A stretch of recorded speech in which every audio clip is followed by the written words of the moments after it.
I arrived home earlier than usual. Rain drizzled softly, painting the world in shades of gray, the kind of rain that slows everything, makes the air feel heavy with expectation. I reached for my front door key, and it refused to turn. I tried again, pressing harder, metal grinding against metal, stubborn. Confusion bubbled first, then a colder, sharper fear. Outside, my son's bicycle leaned against the wall, rain streaking its frame. His helmet still hung there. He would never leave it behind. I called his name. Silence. The house felt emptied of its rhythm, quiet in a way that seemed deliberate, as if it were holding its breath. When the police finally forced the door open, their expressions were hesitant, careful. "Sir," one said quietly, "you should probably sit." I didn't. I stepped inside. The air was heavy, stagnant. Every room seemed untouched, orderly, except the living room. 2 wine glasses on the table, one half full, the faint trace of lipstick on the rim. Her perfume lingered, sharp and intrusive. She was gone. My son sat on the couch, eyes rimmed in red, clutching a folded piece of paper. His hands shook as he handed it to me. I unfolded it. "I'm sorry," he whispered. She said, "Don't hate her." The handwriting was hers, but the words weren't. "I didn't want you to learn this like this," the letter began. "I can't keep pretending.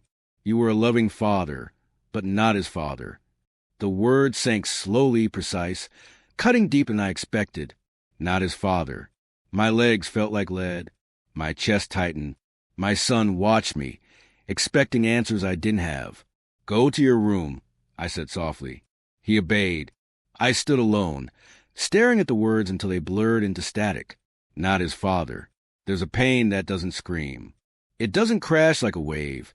It settles in, silent and sharp, rewiring your every thought. That night, I didn't sleep. I sat at the kitchen table under dim light, rereading the letter until every curve of every word was etched into my memory. Morning came. I began to dig. Phone logs, bank transfers, emails. She had been cautious, but not perfect.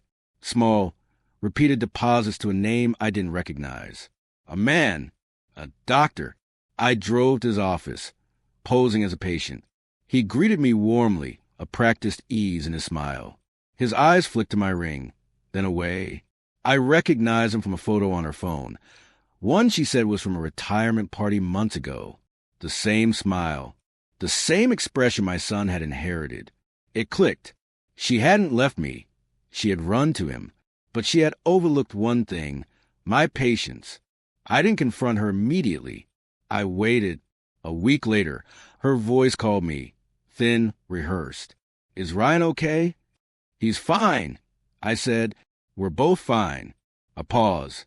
Then I said, "We got the DNA results." Silence. Long, heavy, fracturing. "I wanted to tell you," she murmured finally. "No," I replied. "You chose to hide it." Her crying came then, hollow and late. Too little, too late. I hung up. I sent the report to her new address. No words, just the truth, knowing she would open it in front of him. Let the reality speak. Let the deceit unravel their carefully built illusion.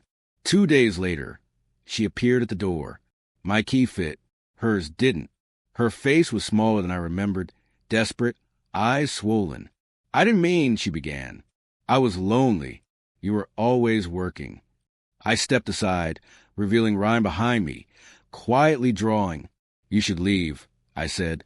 "But he's my son." I cut her off. "You left him in a house of lies and abandonment." Her lips moved. No words emerged. "I didn't tell him," I continued. "But when he asks, he'll read the letter himself." She faltered, a laugh escaping her, a laugh without power, without control. 6 months later, Ryan sleeps through storms. His questions no longer haunt the house. The lock has changed. The house is quiet again, truthful. Sometimes by the door, I remember that night, the key that wouldn't turn. It wasn't a lock that had changed. It was a life beyond it. Betrayal doesn't break people. It strips away illusions. And when the truth finally opens the door, you realize you were never trapped. You were being freed.